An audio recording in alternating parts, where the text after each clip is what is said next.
Well, I get to be here as Tim Sr., I guess, but most importantly, I get to be here as a guy with Parkinson's and in support of Parkinson's Canada. I feel pretty good tonight. If you heard me speak last year, I probably did this for you, but we'll see if it'll work.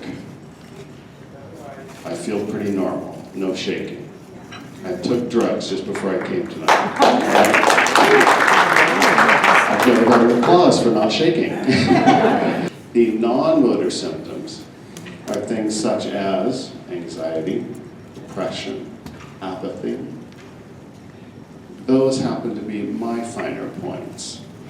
If it were just a matter of living with a shake and a tremor, Parkinson's would be no big deal. It's all the other crap that comes along with it. But a number of years ago now, 2.5, I had a very great joy come into my life because of this thing called Parkinson's. And that was the Amazing Race Canada.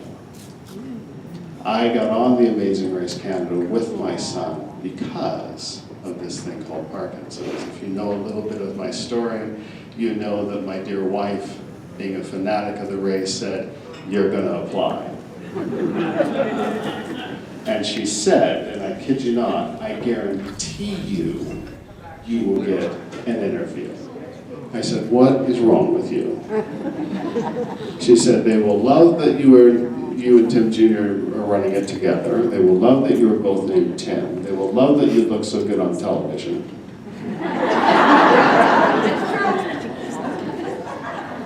But most importantly, they will love your Parkinson's.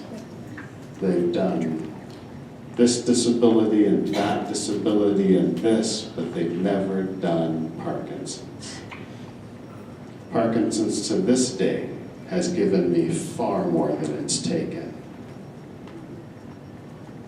And I choose to walk through life with it being a blessing rather than a curse. I call it my new best friend, whom I hate. So tonight, as you have opportunity to consider what you might do, I would encourage you to do that, and maybe just a little bit more, to help people living with Parkinson's disease. It tends to be an older person's disease. It tends to be, onset is typically over 60. I was lucky to fall into that 10% that is below 50. I was 46 when I was first diagnosed. It typically is 60 and above.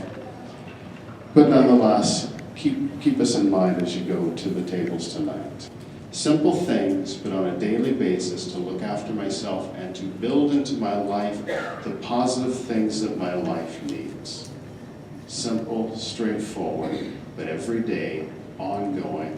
And number one, always remembering to be confident of how blessed I really am. When I look at the scales of all that my life has been blessed with, from Parkinson's to a wife of 30 years, to 4 beautiful kids, a wonderful granddaughter, one of the things that I focus on in living my best is remembering to be content. And I learn contentment when I understand that my life on the whole is not made up or defined by Parkinson's, but rather the totality of what I've been given. And on balance, life has given me far more good than Parkinson's has even begun to take. As caregivers, you do things, and I say this as a nurse, you do things that lots of people won't do. Know that you are appreciated, that you are loved, that the work that you do does not go unnoticed. And from this guy with Parkinson's, this nurse, to you, let me say thank you. Thank you very much.